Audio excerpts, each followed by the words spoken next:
Good morning, everyone. Welcome to day 3 of the Democrat shutdown. You can see it's pretty empty around here. There's normally a lot of activity. On an average day, we have about 7,000 visitors here in the Capitol. School children and school groups and visitors and constituents, but they're not here right now. And around the country, all around the country right now, real pain is being endured by real people because the Democrats have decided to play politics. So Leader Thune and I wanted to come out and do 2 things today, just give you a brief update on where things stand with this Democrat shutdown, and then to reiterate once more, present the simple facts about what we're facing. This is necessary because the Democrats have a full-out assault to spin the facts and try to pretend as though they are not what they actually are. And some of the mainstream media are participating in this as well. I was giving our leadership press conference yesterday, and in mid-sentence, I was cut off by one of the networks, CNN. I hope you'll stay with us for a few more moments, because what I was about to say before they went to try to disclaim my remarks was I was about to point to the very page in Chuck Schumer's counter-proposal continuing resolution that proves the very fact that we've been stating. So let me go through that very quickly so everyone here has no question. And I want Chuck Schumer and Elizabeth Warren and AOC and everybody else who's been trying to spin this truth to watch and try to refute what I'm about to show you. Now, here's a visual aid, okay? This is the bill. This is the counter-proposal continuing resolution that Chuck Schumer and the Senate Democrats filed. 2 weeks ago, mid-September, the House passed a clean, simple continuing resolution. It merely continues the Biden-era policies and spending that we're enduring right now for 7 more weeks to allow the appropriations process to continue. That's Republicans and Democrats in both chambers working together to get the government funded. We ran out of time because the end of the fiscal year is September 30th. We needed a few more weeks, so we sent it over. Ours is 24 pages in length.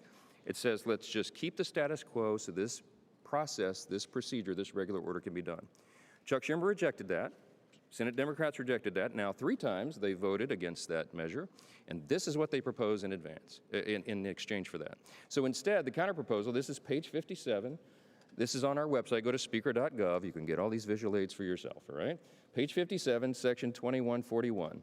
You see the highlighted language. There's a lot of legalese in this legislation, in these bills, but it says that they want to repeal the health subtitle changes. What does that refer to?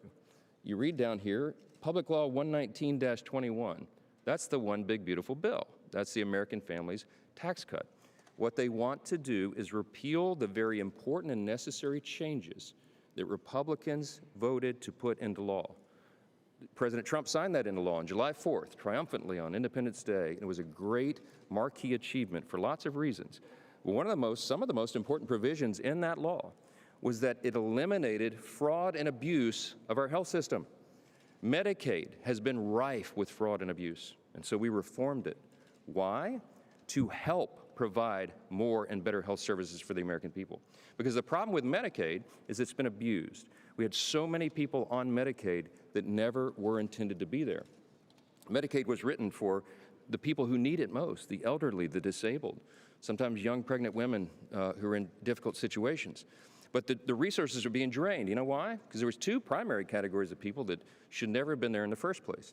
One was able-bodied young men who are riding the wagon who should be working. We got them back to work. And the other thing that we focused on was the illegal aliens. By the CBO's estimate, about 1.4 million illegal aliens were receiving Medicaid benefits that were intended only for U.S. citizens that met the categories I just described. They were gaming the system. They were cheating the system. And what that means is that less resources were available for the people, the Americans who actually needed it most. So we did the common sense thing, the right thing, the just thing, and we put it in the law. And the president signed that, gladly signed it into law. They want to repeal it. They want to give those resources back to illegal aliens. That's exactly what that highlighted language means. On this exhibit number 2 over here, I feel like I'm back in court. Exhibit number 2, okay? This is the specifics of what that would mean. When we say they want to give $200 billion back to illegal aliens, these are the specifics. If you read the legalese here in the language in the bill on page 57 and what follows, that's what it's talking about. These are all the various provisions in the chart over here. Those are listed in millions. So you see the final total there, $192.8 billion of your hard-earned taxpayer dollars that Chuck Schumer and the Democrats want to give back to illegal aliens. That's a fact, and nobody can refute it. Now look, what we've done is very simple. We sent over a continuing clean resolution. This is standard practice around here. And all the Democrats who are voting against it in the Senate right now, every single one of them have given impassioned speeches about how you must pass continuing resolutions, you must pass CRs, you should never shut down the government because it's dangerous and destructive and selfish and wrong. Well, suddenly they've changed their tune. We're playing, I invite you all after the press conference to go by the Speaker's office in the hallway there, and you can see the highlight reel of all of them saying this passionately, as recently as March of this last year when Chuck Schumer led his caucus to vote for the same CR. They did it 13 times during the Biden administration in the previous 4 years, but suddenly they won't do it. So everybody has to ask themselves why. It has nothing to do with health care. The subsidies that they're saying is the issue is not the issue. That is an issue for the end of the year. December 31 is when that expires. So Congress has 3 months to negotiate that. Certainly we could work on it in the month of October to find some consensus and figure that out, what reforms there may be necessary to make all that happen. Republicans are committed to the health care of Americans. We have already proven that we are making health care more efficient and effective and more available so that we can bring down cost and premiums and improve quality of care. We put the goods on paper. We're doing that. And the CBO analysis that came out August 25th said that these changes that we put in our bill are doing exactly that. The Congressional Budget Office is not a Republican shop, as you all know. They typically go against what I'm doing, okay, but they had to admit that this is going to make 2.3 ineligible recipients no longer on the Medicaid rolls. It's going to save $185 billion for taxpayers. That's exactly what we promised, and that's what's going to be achieved. But we have more reforms coming to try to fix Obamacare, which is not working for the people. But you need common sense, responsible Republicans who are serious about policy to fix that for the people, and that's what we're working to do. The Democrats are stalling that because they need a political talking point. And why? Because Chuck Schumer, who leads the Democrats, is terrified that he's not going to win back his Senate seat. He's afraid that the Marxist far-left corner of his base is going to challenge him in New York. Maybe many of you have noticed New York is probably going to elect a Marxist for mayor. He's terrified by that development. Chuck Schumer is a far-left progressive politician, but he's not far enough left for this base. And so he's got to show a fight against the president. He's got to show that he's fighting Republicans. And because they're playing political games, and they're not doing what he himself said passionately as recently as 6 months ago, that must be done, that you passed a standard bipartisan CR. Because he needs political cover, he is dragging the American people through this. And who's getting hurt? Women, infants, and children, nutrition programs that are now stalled, veterans' health services that will not be provided, people who are low-income Medicare recipients who receive telehealth and health treatment at home. Many of those programs are not being funded. We have troops and TSA agents and Border Patrol agents who are working without pay, protecting the country. And you have FEMA services, health insurance policies, for example, that are being stalled in the middle of a hurricane season because the Democrats want to play political games and try to obscure the real facts at issue. We challenge them. We challenge them to tell us why they're not trying to give illegal aliens health care again when they put it in their own bill. This is not Republicans playing games. I could have put Republican conservative priorities on the CR and sent it over there, but I didn't. And so when you all ask me, why aren't you negotiating with them, I don't have anything to negotiate. Leader Thune and I can't take off Republican priorities that we put in the CR and say, hey, is that better? Could you vote for that? Because we didn't put them on there in the first place. Why? Because Republicans are being responsible. We're operating in good faith, and we're trying to get the Democrats to do their job, and they won't. Those are the simple facts, and they cannot be obscured. I'm so grateful for the strong leadership of my colleague and partner over in the Senate, and I'd love Leader Thune to give you a little update here. Well, thank you, Mr. Speaker. The Speaker is right. We have an opportunity to pick up a House-passed bill that, if it passes the Senate, will be sent to the White House, the President will sign it, and the government will reopen. It is that simple and that straightforward, and that's all we're talking about here. All we need is a handful more Democrats. We have a majority of senators, 55 senators, have already voted for this clean, short-term, nonpartisan CR. As the Speaker said, no policy riders, no gimmicks, Nothing in here that benefits Republicans. This is a straight-up 7-week funding resolution, and we need it to keep the government open. And if we don't keep the government open, you'll have all the things that the Speaker just alluded to, all the Americans who are adversely impacted by this government shutdown. Now, this is something, as you all know, as recently as the last administration, during the Biden administration, when the Democrats had the majority here in the United States Senate, the Democrats on 13 different occasions voted for this, a short-term continuing resolution. Now, I have to ask, what's changed? What's different about this? What's different is who's in the White House. That's what it's about. It's all about President Trump and the Democrats needing to pick a fight to satisfy their far-left political base, far-left activist organizations who are the tail wagging the dog right now. That's all this is about. And you have a Democrat leader from New York in the Senate, a Democrat leader in the House from New York, and you have a mayoral race in New York, you've got AOC, you've got all these people that are bringing pressure to bear on what should be a routine, simple, straightforward proposition, and that is a short-term continuing resolution to keep the government funded, which is sitting right now. This is sitting at the Senate desk. We will have a vote another hour or two, and it'll be the 4th time that Democrats will have an opportunity to vote to keep the government open.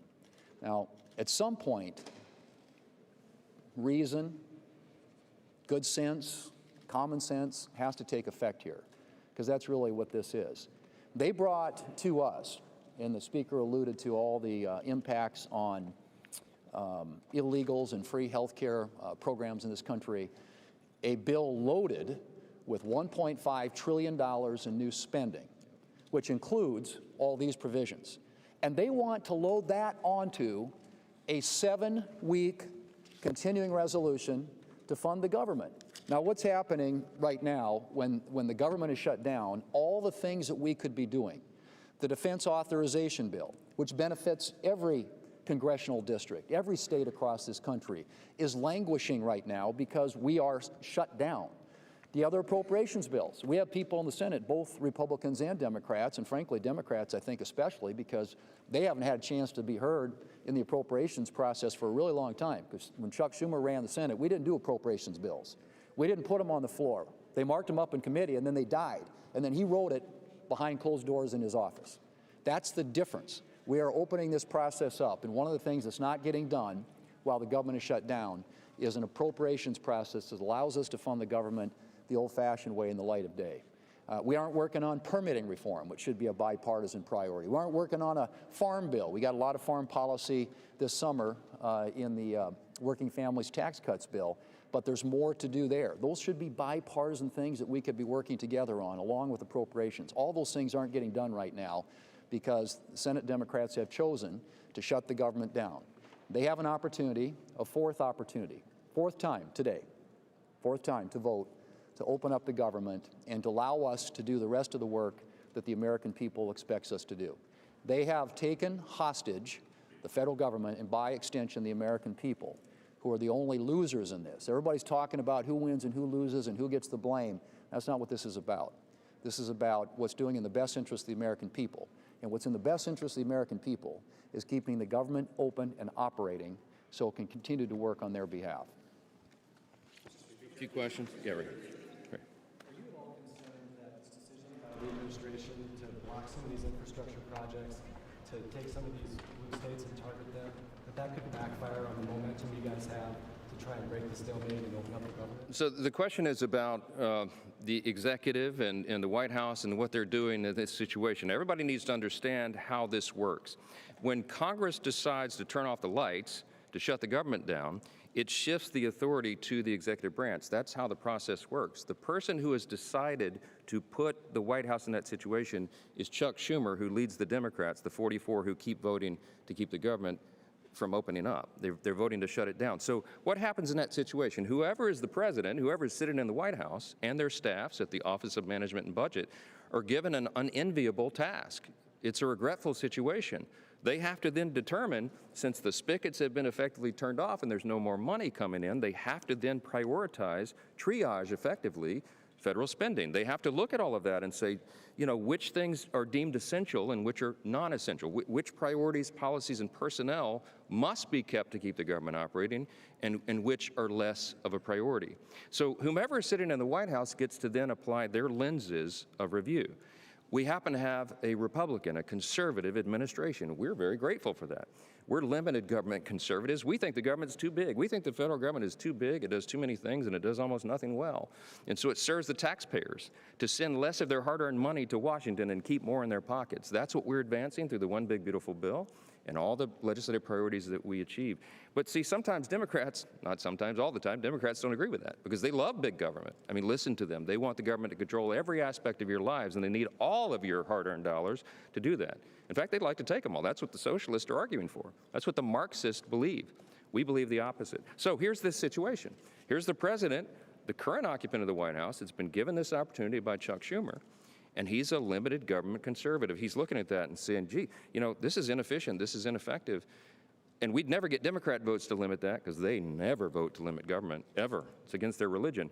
But he has that opportunity now to say, this is a program that would serve the American people if it were not funded, because government would be more efficient and effective, and that serves everyone. So they're going to make those decisions. Now, are they taking great pleasure in that? No. Is he trolling the Democrats? Yes. I mean, yes, because that's what President Trump does, and people are having fun with this. But at the end of the day, the decisions are tough ones. And I've met with him. I talked yesterday at length with Russ Vought, who's the director of the Office of Management and Budget. Russ takes no pleasure in this. Russ wants to see a smaller, more efficient, more lean, effective federal government as we do, but he doesn't want people to lose jobs. He doesn't want to do that, but he has, that's his responsibility. So he's very carefully, methodically, very deliberately looking through that to see which decisions can be made in the best interest of the American people. That's his obligation, and that's his real desire. The president takes no pleasure in this, but if Chuck Schumer is going to give Donald Trump the opportunity to determine what the priorities are, he's going to exercise that opportunity, and that's where we are. Chad. Square something for me here. How can you say that they take no pleasure in this, and then the next minute say, oh, they're just having fun and trolling people? This is a government shutdown. On one hand, you say this is very serious, that people's jobs are on the line. The other hand, you say, oh, this is just fun and games and they're trolling. So the effects are very serious on real people, real Americans. We support federal employees who do a great job in all these different areas, but what they're trying to have fun with, trying to make light of, is to point out the absurdity of the Democrats' position. And they're using memes and all the tools of social media to do that. Some people, find that entertaining, but at the end of the day, the decisions are hard ones, and I'm telling you, they're not taking any pleasure in that. Yes, Jake. It's the Democrats are saying they would like you and the leader to put in writing that you want, how you'll handle the Obamacare stuff. So Jake is asking the Democrats' latest demand. Apparently, I haven't heard that, but they want us to put in writing how some of these unresolved questions will be resolved. Here's the problem. Some of the issues that they're bringing to the table and they're demanding immediate, easy answers for are not easy answers, and they take a long time to deliberate. That is the process. This is a deliberative body and a very large one. We got 435 over there and 100 over here. We can't snap our fingers and he and I and two other leaders in a room go, oh, well, this is the resolution. That's not how it works. So what we're trying to do to buy the extra time to get to November 21st is to give both chambers and this whole body 7 more weeks to figure that out. So it's not an easy solution. They know that very well. They know it as well as we do, but they're using that as a red herring because they want to drag this along so they can get political points. Yes.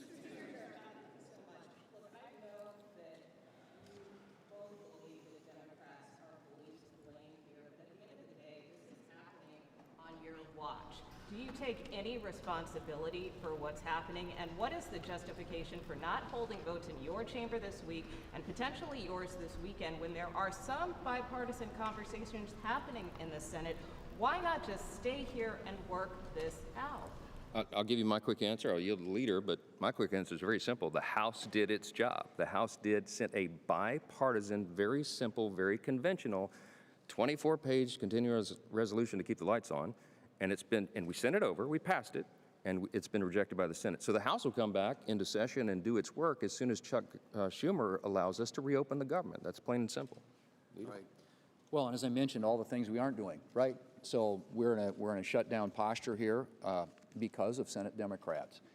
There is united support, House Republicans, Senate Republicans, a few Senate Democrats, the President of the United States in support of keeping or opening the government back up. And right now it's being blocked by the Senate Democrats. And all it takes, as you point out, is a handful more. We get 4 or 5 more votes and we can actually pass this thing. And there are discussions going on with our colleagues on both sides of the aisle. But at some point they have to take yes for an answer.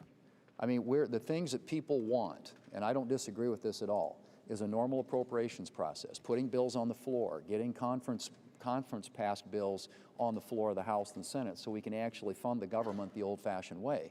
And I'm all for that, and we've made that very clear to them. We can't make commitments or promises on the COVID subsidies because that's not something that we can guarantee that there are the votes there to do. But what I've said is I'm open to having conversations with our Democrat colleagues about how to address that issue. And I think that but that can't happen while the government is shut down. I mean, we've got to open up the government. And with respect to our schedule, like I said, I don't know how many times you're going to give them a chance to vote no. And hopefully over the weekend, they'll have a chance to think about it. And maybe some of these conversations start to result in something to where we can start moving some votes and actually get this thing passed. But there's nothing to be gained at this point by negotiating something that there's nothing to negotiate. I mean, I think that's essentially where we are. This is again, a straightforward, simple solution to keep the government open. And then all these other issues that we're talking about, we're happy to sit down and have conversations. The president said that this is an unprecedented opportunity to make cuts to programs. Do you see that as an unprecedented opportunity? And is that helpful toward these bipartisan negotiations? You mentioned you only need a handful more Democrats. Well, I mean, as the speaker pointed out, when you're in a shutdown situation, you have to manage the government. And any administration is going to make decisions based on their priorities. Figure out where to move money from here to here, this agency, this department, these employees. That's the situation the Democrats have put the administration in. Now, to your point, I mean, I think they're going to make decisions that are consistent with their priorities. And yes, they're going to have a different political view of the world than the Democrats might have, but that's what the Democrats have wrought by doing this. They are allowing the administration to do the very thing that back in March they said they didn't want to give them the authority to do, and that's to make decisions just like that. But that's what's going to happen. And again, why I'm at a loss to explain the strategy behind this, other than it generates contributions and activist energy support from the far left of the Democrat Party. If you're a Republican or a Democrat here in the Senate or in the House for that matter, who actually wants to get results and get things done, you're losing that opportunity by keeping the government shut down, and you're also handing the administration an opportunity to do things that probably in most cases you're not going to agree with. Last question. Speaker. Is out with a new poll that shows overwhelming support, including among Republicans, to extend the Obamacare subsidies. I know you both said you want to reform them, so do you commit to doing something to address those subsidies so that insurance premiums don't spike for Americans in Republicans commit to continue the work that we've already been doing and demonstrating to bring down costs and improve quality of care. We are committed to that, and we will do whatever is necessary to make it happen. This is one of many issues that have to be deliberated and discussed through our process. What we're asking the Democrats to do, I'll close as we began, please open the government so we can do that work, so that all the members of both chambers can be here to do the work, to legislate and to deliberate. They've stopped our ability to do that with these political antics, and we hope it ends. Thank you all for being here. Usually in a shutdown, people are furloughed. Why the fire?